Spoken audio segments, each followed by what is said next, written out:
I want to talk about reading because tons of us writers love reading, and you can't get better at writing if you don't read. And yet, during NaNoWriMo, I don't read.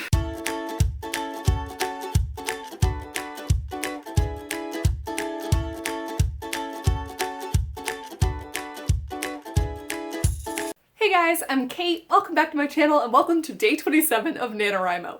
We're almost done. Can you believe it? This is insane. Today's topic was actually inspired by Sylvia Kay's discussion on her channel. She's having trouble figuring out how to balance a channel that she's brought up to be booktube, all about books, with her desire to be a writer and wanting to be able to talk about that passion. And it's fascinating. There's reading, there's writing, there's YouTube, all of the things that you guys are probably interested in, so go check it out. I will link it down below. But the reason I'm bringing this up today is because the comment I left her was basically like, don't use NaNoWriMo, do not use November as your basis for the rest of the year. So if things are a little bit wonkier this month, don't think that that's how it's going to be going forward. If you want to be a writer and this is your first time writing, or if all of your hobbies have kind of fallen to the wayside and you're like, how can I maintain doing this new thing that I'm really into? Or how can I maintain writing this many words per day and all the other stuff? You shouldn't use November as the basis for what you think the rest of the year would look like. Just use it as practice. And I'm going to talk about that a little bit more on December 1st. So look out for that, but reading.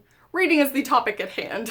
I don't read much in November. I have a TBR pile, I check out books from the library. I have all of the best intentions to do a lot of reading in the month, and it never happens. Ever. Reading is second nature to me and how I spend a huge chunk of my time, and yet that all goes by the wayside in November because Nano just has to dominate it. It's time consuming and demanding, and I love it, but goodbye reading. Goodbye, you beautiful books. I will not see you for another month. This is for another discussion another day, and wow, I have so much that I am unloading right now, so no, this is probably gonna have to be edited out later.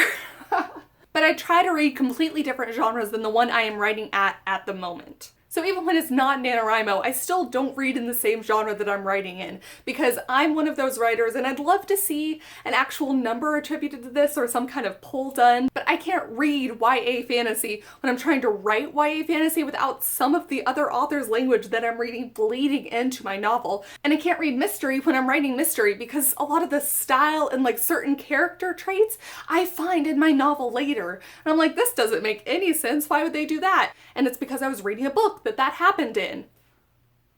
My story just slowly starts to incorporate part of this author or this book that I'm reading, and so I don't do it. Reading and writing, they go hand in hand so often, but it's sometimes it doesn't work as well. I bring all of this up because now that I've finally finished Nano, the first thing I did besides starting a new project, which I'm still super excited about, I picked up books again. And it was amazing. It was like coming home. I picked up the book, I read for an hour, and I was just like, ah. It's the best feeling in the world. And I know I've mentioned my love of all stories, but there's just something about reading, which is why I became a writer, probably. So in honor of reading, and because my head is just currently filled with so many bookish thoughts, I thought I would harken back to my NaNoWriMo project and look at my main characters and decide what their favorite books would be. I think Rami, my main character, would like A Walk in the Woods by Bill Bryson because it's like kind of non-fiction-y, and I don't know that he would read that much fiction. It's about going on like a huge trek in the woods by yourself, more or less, and I think that would speak to Rami's soul. I think he would enjoy long stretches of solitude, and Bill also has a similar sense of humor to what I think Rami would appreciate. And also, to be honest, I actually don't think Rami would be that big of a reader. He would pick up a puzzle though, like if I dropped a puzzle into his cage, he would be all about that. Sumian would probably love 1984 by George Orwell because he loves all things human, and I think he would be fascinated by this idea of a dystopian universe set up but like in a book form, and I think the whole thing would just astound him. Nara, the main love interest, was actually the hardest one to pinpoint which book she would like because I think she would read very, very broadly. She would love a beach read as much as she loves high fantasy, and she would love to read a sci-fi as much as she loves a mystery. She would read anything she could get her hands on, so I'm actually not going to say a book.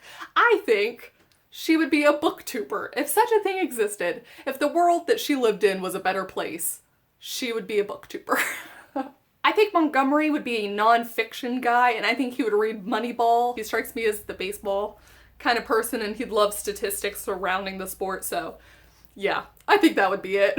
Allison would read J.D. Robb's In Death series. It's a mystery set somewhat into the future, and I think she'd really appreciate the kind of slow burn that the love interests have for each other. And finally, Jared's favorite book would actually be a series, and it would be the Discworld series by Terry Pratchett, because he would just love the world building, and he would love Terry Pratchett's sense of humor and his wisdom, and hands down, this was actually the easiest one to pick. And while I won't talk about my favorite book, I will tell you the one I'm reading right now. I was actually halfway through it when NaNoWriMo started. Harry Potter y la Piedra Filosofal. Don't judge my pronunciation, okay? I'm trying.